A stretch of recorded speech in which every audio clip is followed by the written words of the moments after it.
Good morning. Want to get California today by email? Here's the sign up.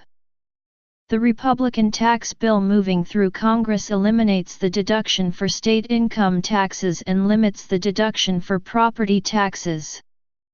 Californians write big checks for both, which is why there's so much concern about the bill. That mortgage interest deduction was long described as the third rail of federal tax law, untouchable. But now that cuts to that deduction are being written into the Republican tax plans, it seems fair to wonder whether a bedrock of California tax policy, also long described as untouchable Proposition 13, the 1978 initiative which put a cap on property taxes, is also up for discussion. Or should be. Here's why. Because of Proposition 13, California homeowners, or at least those who have lived in the same house for a while, tend to pay less in property taxes than incomes taxes. So given the changes under consideration in Washington, it might make sense for state lawmakers to figure out a way for Californians to pay more in property taxes, where they can take a federal deduction, and less in income taxes. This presumes that one of the compromises floating around in Washington to count both property taxes and income taxes against the $10,000 limit does not become law. Joe Matthews, a longtime critic of this state's governance system, said the Republican proposal could stir enough concern among Californians to embolden elected officials to grab the rail. But he isn't counting on it. There might be political pressure and more conversation about tax reform if this happens, he said. George Skelton will write that we finally need to get tax reform through. Wise people will say it. They'll be right. And it won't happen. Still, he said, it would be great if Donald Trump did us the favor of making us do tax reform. One person who agrees with the "it won't happen" argument is Gov. Jerry Brown, who lived through the Proposition 13 wars. In an interview, Mr. Brown made clear he had no intention of taking on the state tax code, in no small part because Proposition 13 requires a two-thirds vote to raise taxes, in most cases very implausible, he said. There's not going to be a two-thirds vote. No way, no how. Moderate Democrats? Do you really think that's a viable possibility? Please note, we regularly highlight articles on news sites that have limited access for non-subscribers. Ed Lee, a well-respected civil rights lawyer who became the first Asian American to be elected as mayor of San Francisco, died early on Tuesday of undisclosed causes. The New York Times. More bad news for California from Washington. The Republican tax bill would eliminate a deduction for personal losses suffered from wildfires. A silver lining, this would not take effect until 2018. The New York Times. The wildfires are testing one of California's main fire prevention strategies, requiring homeowners to clear brush around the house. The results have been mixed. When you have a tsunami version of a fire, it's hard to defend. The New York Times. Sacramento is booming. The city council is moving to hire 24 people to help process building permits and plan reviews. Sacramento is hot, and there is a lot interest in growing jobs and building a robust economy, said Mayor Darrell Steinberg.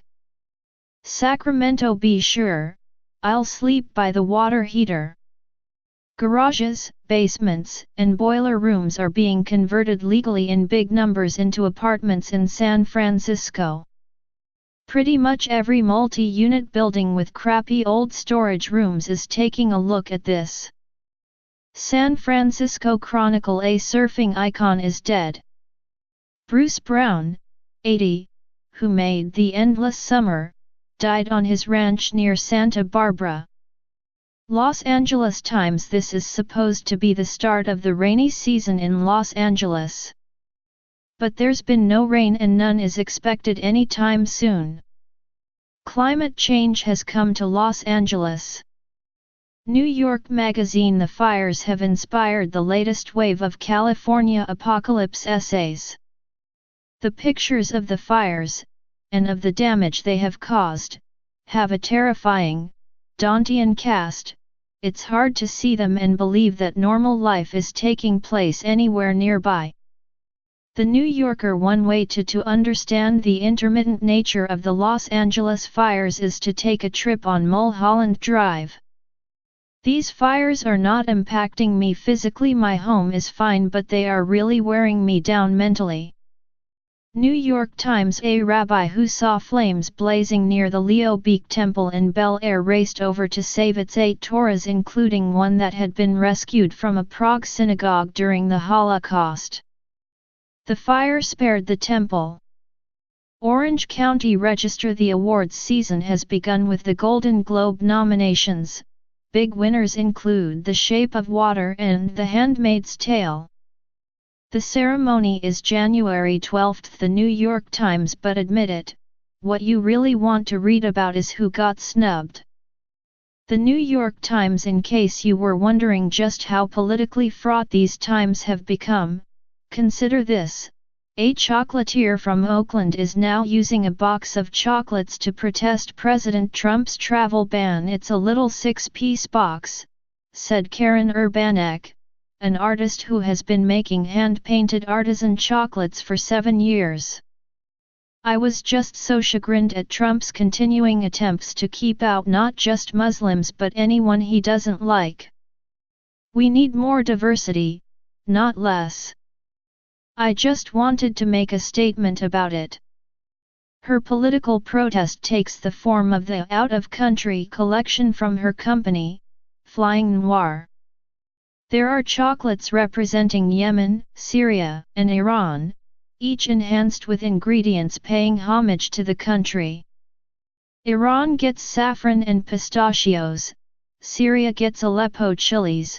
The other 3 countries vary a bit from the travel ban theme: Mexico, China, and Sweden. Sweden? Remember when he said that Sweden has terrorists? She said. Flying Noir does most of its business online.